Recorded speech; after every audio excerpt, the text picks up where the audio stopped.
नमस्कार, मी डॉक्टर मच्छिंद्र बांगर महाराष्ट्रातील आणि देशातील हवामान परिस्थिती संदर्भात पुढील 48 तासाचा अंदाज देणार आहे. या ठिकाणी आपल्याला पूर्व भारताकडून मान्सूनची प्रगती झाल्याचं आज आपण बघितलं.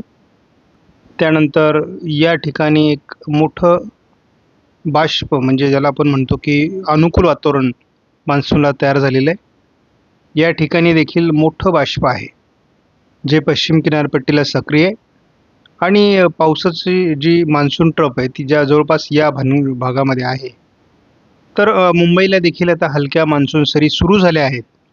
त्यामुळे लवकरच मुंबईत उद्याच पश्चिम सातारा, पुणे, पश्चिम आणि ठाणे मुंबईपर्यंत उद्या मान्सून दाखल होईल अधिकृतपणे असं दिसतंय. या ठिकाणी आपण बघतो की भारताच्या पूर्व भागाकडून या ठिकाणी आज काही प्रमाणात मान्सूनची प्रगती झालेली आहे आणि उद्या पश्चिमेकडून देखील प्रगती होण्याची शक्यता आहे. त्यामध्ये ठाण्याचा काही भाग, रायगड, मुंबई, त्यानंतर पुणे आणि साताऱ्याचा पश्चिमी भाग या ठिकाणी देखील मान्सून दाखल होईल किंवा थोडा अंतर्गत भागात म्हणजे अहिल्यानगर दक्षिण, बीड दक्षिण, लातूर, नांदेडपर्यंत देखील हा भाग असू शकतो. उद्या आपण मान्सूनचे वारे या पद्धतीने त्यांचा मार्ग आहे, या पद्धतीने ते जात आहेत आणि याच मार्गे आपण बघतो की साधारणपणे वारे भारताच्या खास करून बंगालच्या उपसागराकडे सरकत आहेत. हा मार्ग या ठिकाणी सुद्धा तसाच आहे. मात्र आपण जसं वरती जाऊ तसं थोडं उत्तरेकडचे वारे यामध्ये सहभागी होत आहेत आणि मग उत्तरेकडील वारे जिथे येतात ते कोरडे आहेत आणि त्यामुळे मान्सूनचा पुढचा प्रवास रोखला गेला आहे. पुढील 48 तासात JFS मॉडेलने म्हणजे उद्या 10 तारखेला महाराष्ट्राच्या दक्षिणी पट्ट्यात पावसाचा अंदाज दिला आहे. JFS मॉडेल तरी पावसाचा अंदाज देते आणि हा मोठा भाग अगदी केरळपासून रत्नागिरीपर्यंत जोरदार पावसाची शक्यता व्यक्त करत आहेत. शिवाय आपल्याला पूर्व भारताकडून देखील हा भाग मान्सूनने व्यापला आहे, तो आणखी पुढे सरकण्याची शक्यता आहे. हीच बाब आपण जेव्हा 11 तारखेला बघतो तेव्हा केरळपासून मुंबईपर्यंत पावसाचं प्रमाण वाढण्याची शक्यता आहे. शिवाय या ठिकाणी देखील मोठं पावसाचं क्षेत्र आहे. त्यामुळे एक असं दिसतंय की महाराष्ट्रामध्ये पावसाची नोंद होईल, स्थानिक पावसाचं वातावरण तयार होईल असाच अंदाज आहे. आपण जर IFS मॉडेलचा अंदाज बघितला म्हणजे ECMWF मॉडेलचा, तर कोकण किनारपट्टीला ढगाळ वातावरण, जवळपास रायगडपर्यंत पावसाळी क्षेत्र दिसणार आहे. थोडं पूर्व विदर्भामध्ये देखील पावसाची शक्यता वर्तवण्यात आलेली आहे. 11 तारखेला मात्र फारसं प्रभावी वातावरण या मॉडेलने दाखवलेलं नाही. आपण साधारण पुढील 48 तास जर म्हटलं तरी 11 तारखेपर्यंत किंवा अगदी आपण 12 तारखेपर्यंत जरी बघितलं तर वातावरण हे केवळ चंद्रपूर, गडचिरोलीच्या काही भागामध्ये दाखवण्यात आले, सोलापूर पूर्वला दाखवण्यात आले आणि इकडे नाशिक पश्चिमपासून तर अगदी सिंधुदुर्गपर्यंत, कोल्हापूर पश्चिम, सातारा पश्चिम, पुणे पश्चिम, मुंबईपर्यंत पावसाचं अनुकूल वातावरण तयार होईल असा अंदाज देण्यात आलेला आहे. त्यामुळे मान्सून इथपर्यंत येईल म्हणजे मुंबईपर्यंत मान्सून येऊन तो रखडणार आहे आणि मुळातच मान्सून हे एक वारे आहेत. त्यामुळे मान्सून आला म्हणजे पाऊस आला पाहिजे असं काही नाही.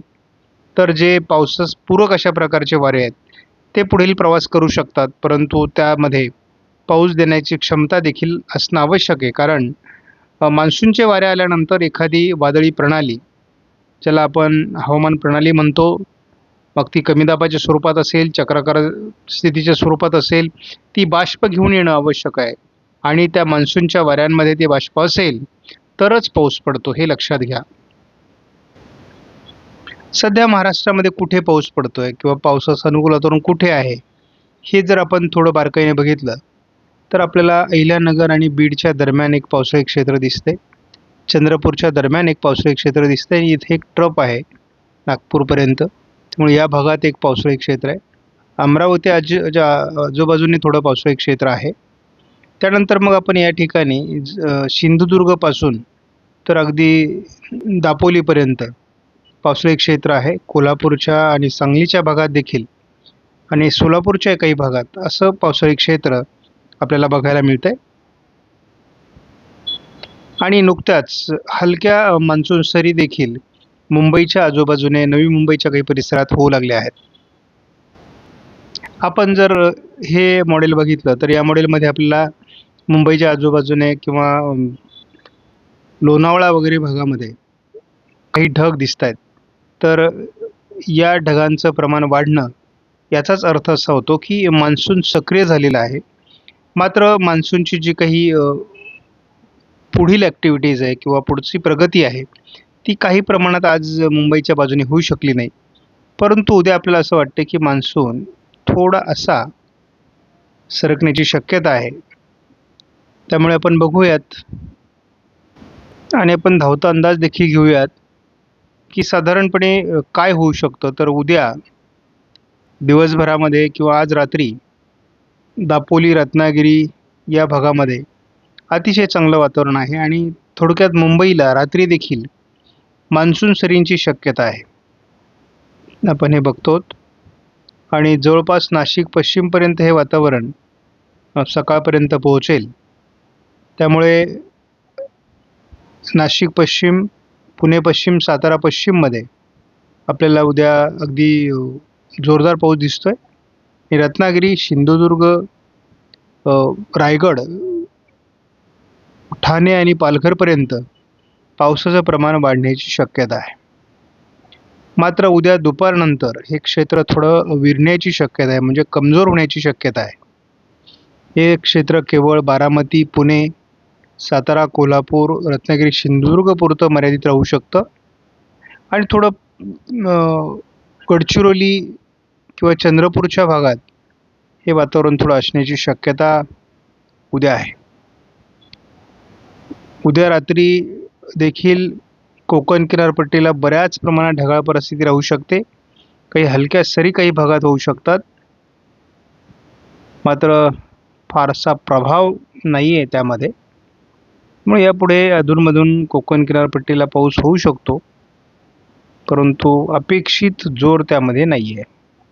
आपण मुद्दाम हा थोडा 12 तारखेपर्यंत अंदाज सरकवला तरी आपल्याला कोकण किनारपट्टी आणि थोडं पूर्व विदर्भाचा तुरळक भाग सोडला तर फारसं वातावरण नाही आहे.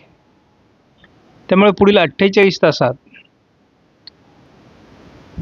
थोडी घाटमाथ्याच्या दिशेने आणि कोकण किनारपट्टीकडून मान्सूनची प्रगती होऊ शकते. या पलीकडे फारसं वातावरण नाही. यामध्ये शेतकऱ्यांना एक सूचना आहे की काही भागात पश्चिम महाराष्ट्राच्या कोकणाच्या भागामध्ये पाऊस झालेला आहे. आपण केवळ काही धान्याची रोपं टाकतो तिथपर्यंत आपण प्रयत्न करू शकता.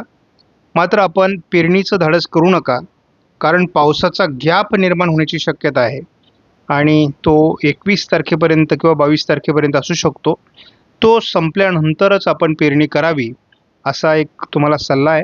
शेवटी तुम्ही शेतकरी अनुभवी आहात. तुम्हाला जर तुमच्या अनुभवानुसार काही निर्णय घ्यायचा असेल तर तो जबाबदारीने घ्या. आपणास व्हिडिओमधील माहिती महत्त्वपूर्ण वाटल्यास लाईक करा, शेअर करा, चॅनलला सबस्क्राईब करा. धन्यवाद. जय हिंद, जय महाराष्ट्र, जय बळीराजा.